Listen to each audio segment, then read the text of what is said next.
সাল্লাল্লাহু তাআলা আলাইহি ওয়াসাল্লাম দুইরকমের ভাষণের মধ্যে বলেছেন মান কুনতু মাওলা ফাআলিয়ুম মাওলা সুবহানাল্লাহ যে আমি যার মাওলা আমি যার অভিভাবক আমি যার অধিকর্তা আমার মাওলা আল্লাহ তার অভিভাবক সুবহানাল্লাহ। তো মূলত এই ঘোষণার এবং এই ঘটনার একটা তাৎপর্য রয়েছে।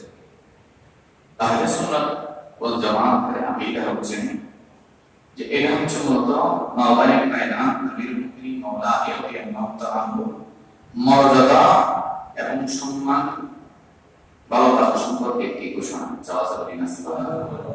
এটা দিয়ে মাওলায়ের ফজিলত মর্যাদা বর্ণনা করা হবে। কারণ এই মাওলা শব্দের মধ্যে প্রেম নিকটতম যে আমার খুব কাছে আমার খুব নিকটের সম্মান এবং নেতৃত্বের অধিকার বোঝে মাওলা। কিন্তু এটা দ্বারা সরাসরি খেলাফতের ঘোষণা বোঝায় না। এটাই হচ্ছে আহলুস সুন্নাহ ওয়াল জামাতের আকীদা। আর যারা আহলে তাশাইয়ুর রয়েছে শিয়াদের মত হচ্ছে তারা এই ঘটনাকে কেন্দ্র করে যে এটাই হচ্ছে মূলত মাওলা মানকুত মাওলা ফাআলিয়ুম মাওলা বলে আল্লাহ রাসূল মাওলা আলীর খেলাফতের ঘোষণা দিয়েছেন। নাউযুবিল্লাহ। এটা একটা আকীদা শিয়াদের আকীদা যে তারা বিশ্বাস করে যে এই ঘোষণার মাধ্যমে আল্লাহ রাসূল সাল্লাল্লাহু আলাইহি ওয়াসাল্লাম হযরত আলী রাদিয়াল্লাহু তাআলা আনহুকে নিজের পরবর্তী খলিফা এবং ইমাম হিসেবে সরাসরি নিযুক্ত করেন। তার মানে উনি প্রথম খলিফা। কিন্তু আমরা প্রত্যেকের আগে প্রথম খলিফাকে সিদ্দিক আকবর রাদিয়াল্লাহু তাআলা। তো বিষয়গুলো খুবই সূক্ষ্ম বিষয়। আমরা মাওলার প্রতি মহব্বত রাখি, সিদ্দিক আকবরের প্রতি আমরা মহব্বত রাখি। এই মহব্বতকে কেন্দ্র করে অনেকেই এটা থেকে বিভ্রান্ত আকীদাগুলো পেশ করে। মাওলার মহব্বত জাহির করা, পেশ করা, বর্ণনা করা এটা কিন্তু শিয়াদের আমল নয়। সেটা কি নয়? শিয়াদের, কারণ ওনার পক্ষে এবং ওনার মর্যাদা সম্মানের কথা আহলুস সুন্নাহ ওয়াল জামাত বলবে।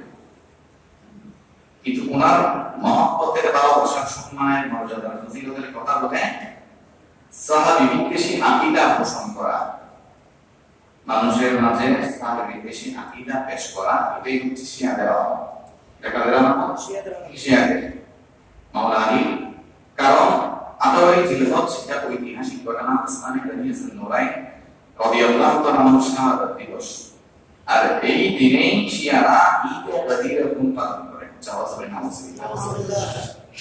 এটা আমি শুরুতে বলেছি ঘটনাটা হচ্ছে গদির।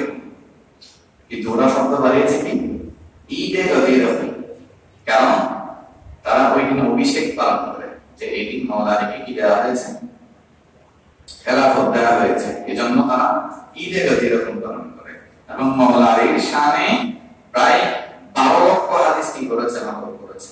নাউযুবিল্লাহ। বাংলা বানিয়েছে। আমাদের সবচেয়ে বেশি হাদিস বর্ণনা করেছে হযরত আবু হুরায়রা রাদিয়াল্লাহু তাআলা। কিন্তু শিয়াদের মধ্যে সবচেয়ে বেশি হাদিস বর্ণনা করেছেন মাওলা আলী। এটা সবগুলো হাদিস বানানো। আহলুস সুন্নাহ ওয়াল জামাতের আকীদা হচ্ছে কোরআন এবং সুন্নাহ অনুযায়ী বানানো কোনো মত আহলুস সুন্নাহ ওয়াল জামাতের মধ্যে নেই। এর মধ্য থেকে যারা নিজ থেকে আকীদাগুলো বানিয়েছে, কেউ খালেফি রয়েছে, কেউ নাসিবি রয়েছে, কেউ রাফিজি রয়েছে, কেউ শিয়া রয়েছে। এভাবে বিভিন্ন বাতিল আকীদা হয়ে গিয়েছে। এজন্য খেয়াল করবেন যে বর্তমানে ফিতনার যুগ, শিয়া ফিতনা গত 10 বছর আগে ছিল না এত বেশি, কিন্তু বাংলাদেশের মধ্যে এখন শিয়া ফিতনা বেশি। এজন্য খেয়াল করবেন, কারণ আপনি যখন মূল কথা কি সেটা যখন আপনি বুঝবেন না, অনেক সময় এমন হবে যে গদির রকম এটা কি আমি জানি না, গদির রকম এটা কি এটা তো আমি জানি না। তখন গদির রকম দিয়ে তখন আপনাকে ওই শিয়ার আকীদাগুলো বুঝিয়ে দেওয়া হবে। এজন্য গদির রকমের বাস্তবতা রয়েছে হাদিসের মধ্যে। গদির রকমের আলোচনা অবশ্য রয়েছে, অনেকগুলো হাদিস রয়েছে। যেহেতু আল্লাহ রাসূল অনেকগুলো সাহাবীর মাঝে বয়ান দিয়েছেন, তো অনেকগুলো সাহাবী হাদিসগুলো নকল করলে হাদিসটা মুতাওয়াতির পর্যায়ে হয়ে যাবে। অবশ্যই সহিহ হাদিস, ঘটনাও সহিহ, হাদিসও সহিহ, কিন্তু ব্যাখ্যা সহি না। তারা সেখান থেকে ব্যাখ্যা করে মাওলা আলী খেলাফত পেয়েছেন, এখান থেকে খলিফা নিযুক্ত হয়েছেন আল্লাহ রাসূলের ঘোষণা অনুযায়ী। কিন্তু মূল ঘটনা হচ্ছে এখানে যে হযরত বুরাইদা রাদিয়াল্লাহু তাআলা উনার সাথে মাওলা আলী রাদিয়াল্লাহু তাআলা একটু মনোমালিন্য হয়েছেন, একটা ঘটনাকে গনিমতের মাল নিয়ে কেন্দ্র করে। ওই ঘটনাকে কেন্দ্র করে আল্লাহ রাসূল সাল্লাল্লাহু আলাইহি ওয়াসাল্লাম সাহাবায়ে মাঝে বিরূপ প্রতিক্রিয়া সৃষ্টি হয়েছিল। সে কারণে এটাকে নিরসন করার জন্য আল্লাহ রাসূল সাল্লাল্লাহু আলাইহি ওয়াসাল্লাম এই ঘোষণা দিয়েছেন। তো মাওলা আলীর প্রতি যাদের একটু গিয়েছিল সব দূর হয়ে গিয়েছে আল্লাহ রাসূলের এই ঘোষণার পরে। তার মানে ওনার মর্যাদা ফজিলত বর্ণনা করার কারণে ওনার প্রতি যদি কোনো ভুল কোনো ধারণা ছিল সব